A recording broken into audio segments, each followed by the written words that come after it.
Misteri patung Sphinx di Giza. Siapa yang sebenarnya membangunnya?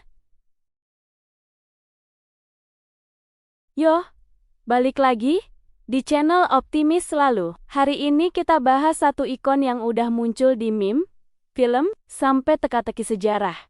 Patung Sphinx di Giza. Patung singa berkepala manusia itu kelihatan biasa aja. Tapi ceritanya, waduh, ribet banget. Siapa yang bikin? Kapan? Dan kenapa mukanya nggak komplit? Yuk, kita ulik bareng. Sphinx, nama lengkapnya Great Sphinx of Giza. Patung monolitik dipahat dari satu bongkahan batu kapur. Panjang 73 meter dan tinggi 20 meter. Dibangun di dataran Giza, dekat piramida Khufu Khafre-Menkaure. Bayangin, bangunan yang ukurannya segitu gede dibuat ribuan tahun yang lalu. Manusia zaman itu skillnya udah pro banget bro. Mayoritas arkeolog mainstream menyebut pembangunnya Firaun Khafre dinasti keempat 2550 sampai 2500 sebelum Masehi. Buktinya adalah kedekatan Sphinx dengan komplek Khafre piramida tengah, gaya nenes penutup kepala dan sisa-sisa struktur kuil di depannya yang terkait dengan pemujaan raja. Contoh bukti yang konkret seperti causeway atau jalan ritual yang menghubungkan piramida Khafre ke kompleks Sphinx. Sisa-sisa restorasi pada zaman kuno yang juga menunjukkan aktivitas pemeliharaan Sphinx sejak periode lama. Intinya, para ahli bilang ada jejak kaki Khafre di situ.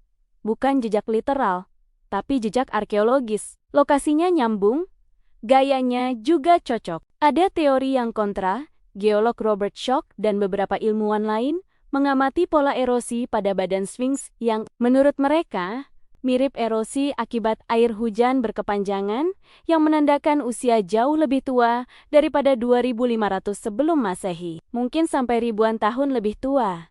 Bahkan ada klaim sampai 10.000 sebelum Masehi. Ini memicu hipotesis bahwa Sphinx mungkin didirikan jauh sebelum dinasti keempat di Mesir.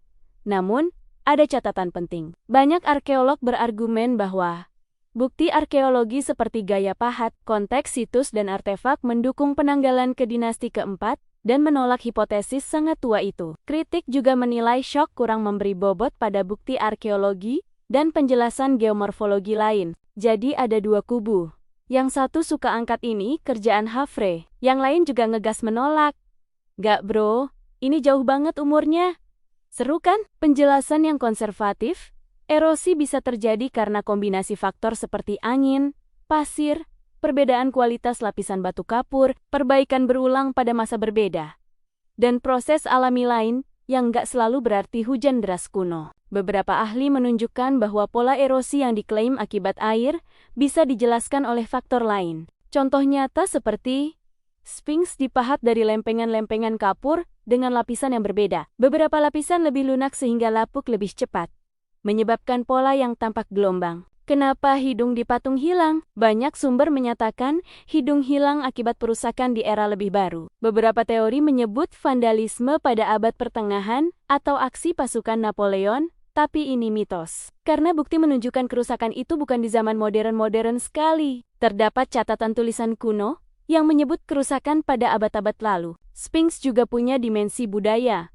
Nama lamanya Horemheb, jika diartikan Horus di Cakrawala. Orang Mesir melihatnya sebagai simbol raja dan penjaga horizon. Sphinx itu kayak seleb tua yang mukanya udah diedit berkali-kali, tetapi tetap ikonik. Ringkasan singkatnya, mayoritas bukti arkeologis mendukung Khafre dinasti keempat sebagai pembangun patung tersebut. Ada juga teori alternatif yang menarik tapi kontroversial dan belum diterima luas. Selalu penting bedain antara bukti arkeologi dan inferensi geologi yang nggak saling mengalahkan begitu-begitu saja. Kalau lo suka bahasan kayak gini, like dan subscribe, ntar kita bongkar misteri lain yang bikin mikir. Komen juga, menurut lo siapa yang bangun Sphinx?